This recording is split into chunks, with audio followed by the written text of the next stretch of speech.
maybe you guys just unlocked a piece of content, a scrap, a crumb for today. Okay, are you guys ready? You guys at least a little bit ready?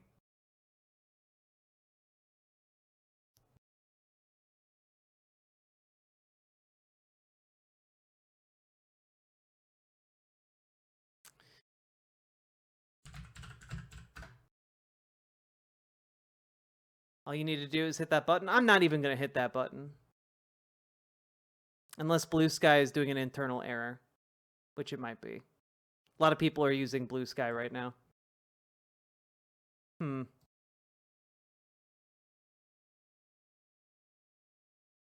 Give me the content? Fine.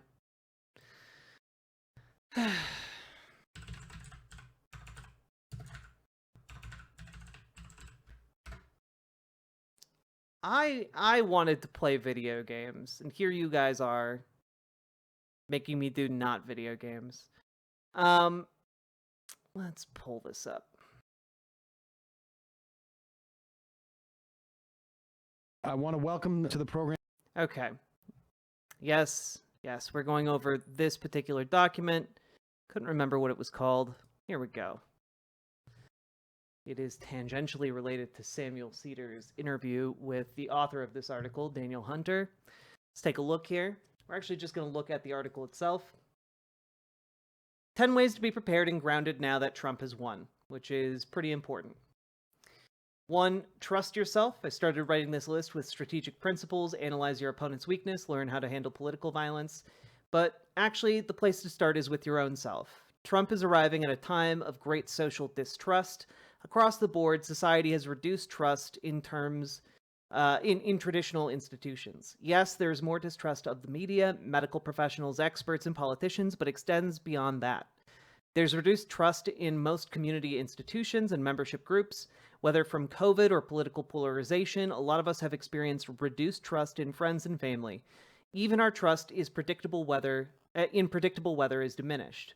Distrust fuels the flame of autocracy because it makes it much easier to divide.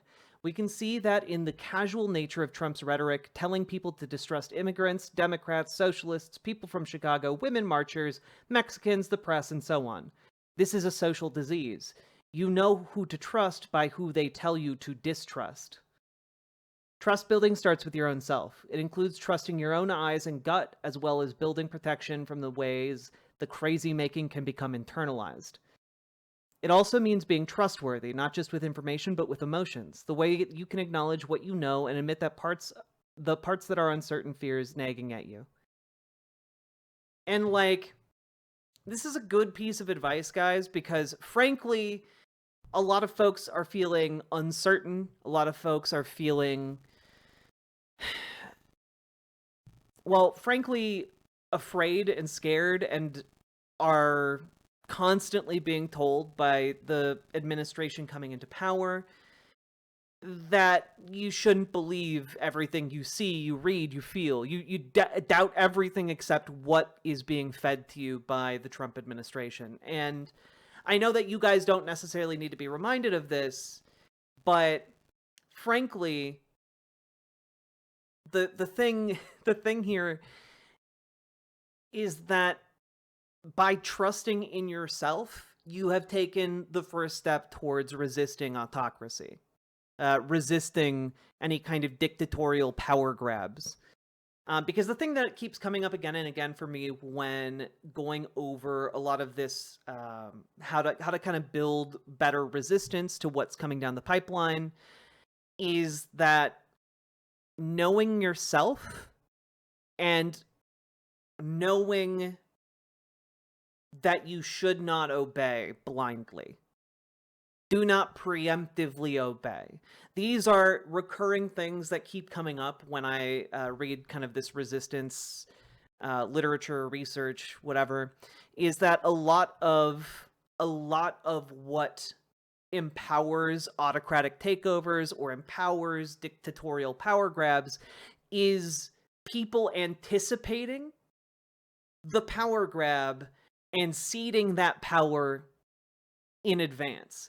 So before before the dictatorial government steps in to try and seize, the levers of your local government or start deporting people, et cetera, et cetera. You get out of the way. You make room. You create a vacuum for that power to just suck into, right? And that is what accelerates autocratic power grabs.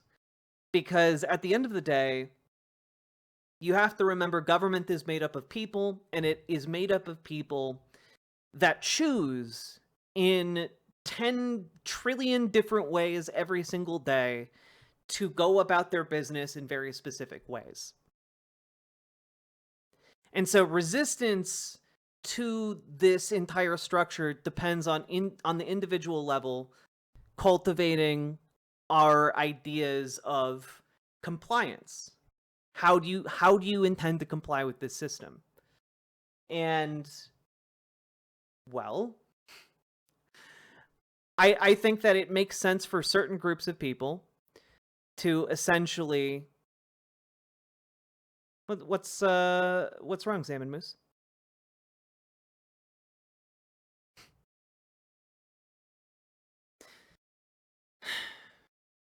Well, essentially, I'm yellow. Ah, I see. But essentially, like this compliant system only functions as long as people either cede power to it or are actively malicious. And most people in the governments are not are not actively malicious. Believe it or not, most of them are just bureaucrats who go in and punch their time card as they enter, punch their time card as they leave. Okay? So I think that that's something that's really important to remember. I think it's important and incumbent upon us to protect our communities to the best of our abilities. Get people out of states where things are about to get a lot worse. But no yellow moose, only salmon moose. Salmon Moose, thank you for the tier 4 sub. That is incredibly generous of you, and I appreciate your service as a mod. Thank you so much. Not for long. So that was point 1, all right? Find others who you trust. I promise I'll head towards practical resistance strategies, but the emotional landscape matters a great deal. Hannah Arendt's The Origins of Totalitarianism explored how destructive ideologies like fascism and autocracy grow. She used the word Verlassenheit, often translated as loneliness, as a central ingredient. As she meant it, loneliness isn't a feeling, but a kind of social isolation of the mind.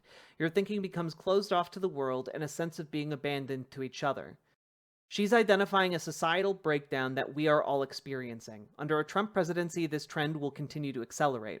The constant attacks on social systems, teachers, healthcare, and infrastructure make us turn away from leaning on each other and towards ideologically simple answers that increase isolation. Like distrust government, MAGA's nuts, anyone who votes that way doesn't care about you. In extreme cases like Chile in the 1970s and 80s, the dictatorship aimed to keep people in such tiny nodes of trust that everyone was an island unto themselves. At social gatherings and parties, people would commonly not introduce each other by name out of fear of getting too involved. Fear breeds distance. We have to consciously break that distance. In Chile, they organized under the guise of affinity groups. This was, as the name suggests, people who shared some connections and trust. Finding just a few people who you trust to regularly act with and touch base with is central. Following Trump's win, get some people to regularly touch base with. Use that trust to explore your own thinking and support each other to stay sharp and grounded.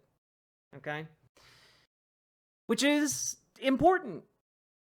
This is kind of what we're discussing here, is building the fundamental connections that will support you when things get bad.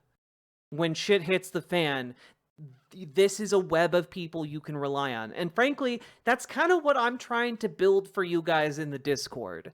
And that's what I'm trying to build for you guys in this community. I want this place to be one of those circles of trust and one of those circles of support for you guys when things get bad.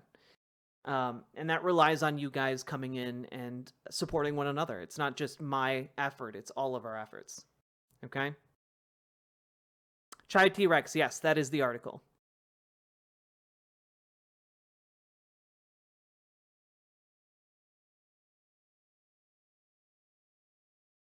Yeah, Lady Callie, I think that's the way forward. And the third point in this article is grieve, which, yeah, we're not going to have the future that we wanted.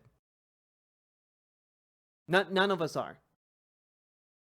And that is something worth grieving. You know, take the time to feel sad, take the time to mourn the life we could have had and may have had.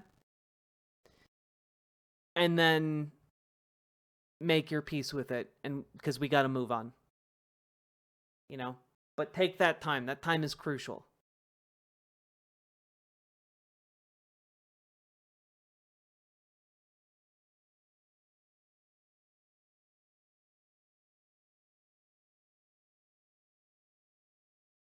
But essentially, guys, this is the point that I was really trying to get at here. Point 6. Do not obey in advance. Do not self-censor. The Washington Post and the LA Times' cowardly refusal to endorse a political candidate is, it appears, a classic example of self-censorship. Trump did not have to make a direct threat to these media outlets. Their own leadership told them to sit this one out. Why? Because they wanted to stay safe. If autocrats teach us any valuable lesson, it's this. Political space that you don't use, you lose. This is a message to all levels of society. Lawyers advising nonprofits, leaders worried about their funding base, folks worried about losing their jobs. I'm not coaching you to never self-protect. You can decide when to speak your mind. But it is a phenomenally slippery slope here we have to observe and combat. Timothy Snyder has written a helpful book called On Tyranny and turned it into a video series, which, speaking of, perhaps we will go through that video series. Might be well worth it for us to go over this. Future content. He cites ceding power as the first problem to tackle, writing, "Most of the power of authoritarianism is freely given. In times like these, individuals think ahead about what a more repressive government will want, and then offer themselves without being asked. A citizen who adapts in this way is teaching power what it can do. Put simply, use the political space and voice that you have." And yeah, frankly, the first video in this series is really, really good. I've already watched it. Yeah, Nerodia, lesson 1 is extraordinarily good, and I think it is very relevant to where we are right now.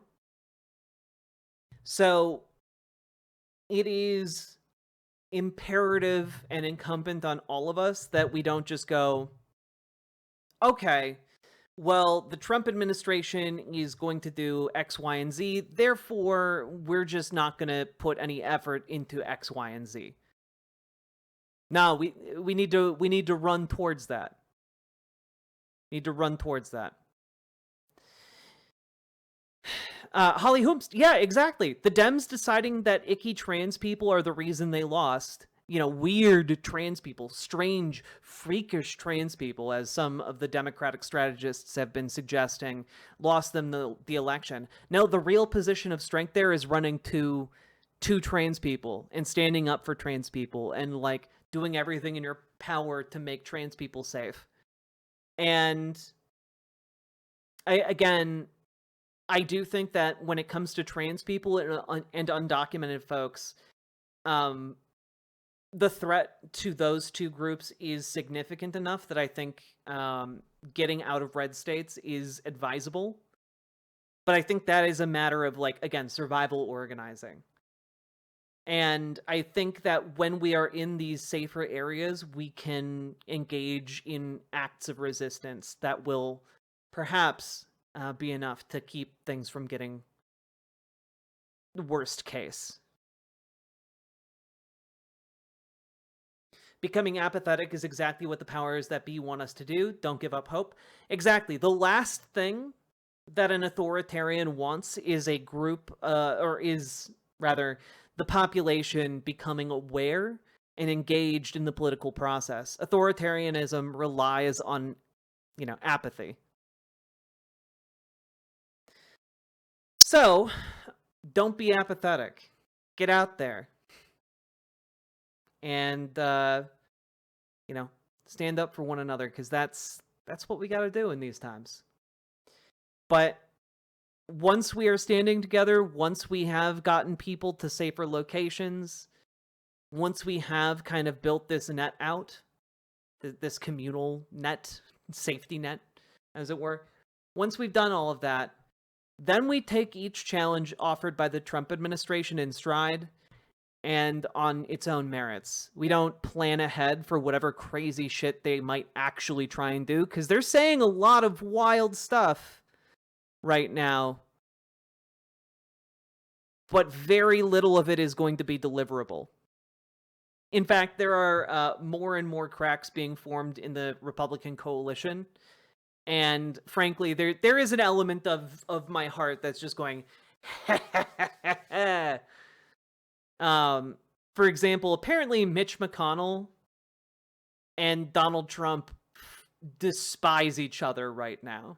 And Mitch McConnell put out a statement earlier today saying that there will be no recess appointments, which, if Mitch McConnell's saying that, I don't think that is going to be something that changes if Mitch McConnell relinquishes his power. So we'll see what happens, but that would basically be a massive wrench into Trump's plans.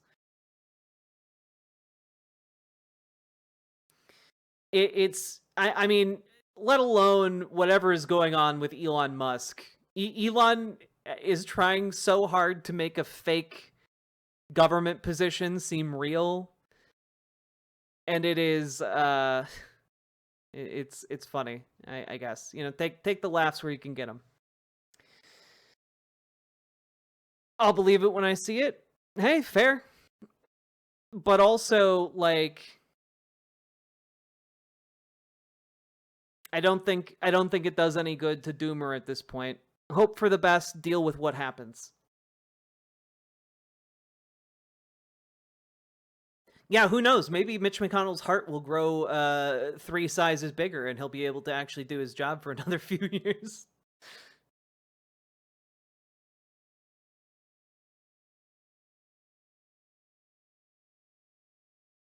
And to be clear, Neuron, he doesn't just want to scare people. He wants to scare us. He wants to scare people who might resist him into compliance. Isn't he retiring at the end of his term? Hey, he could always change his mind. He's as far as I know, he's one of the most wealthy members of Congress. He could just continue. Mitch's heart growing might be the thing that takes him out. Oh yeah, he might be suddenly overcome with sympathy for all the people he's fucked over.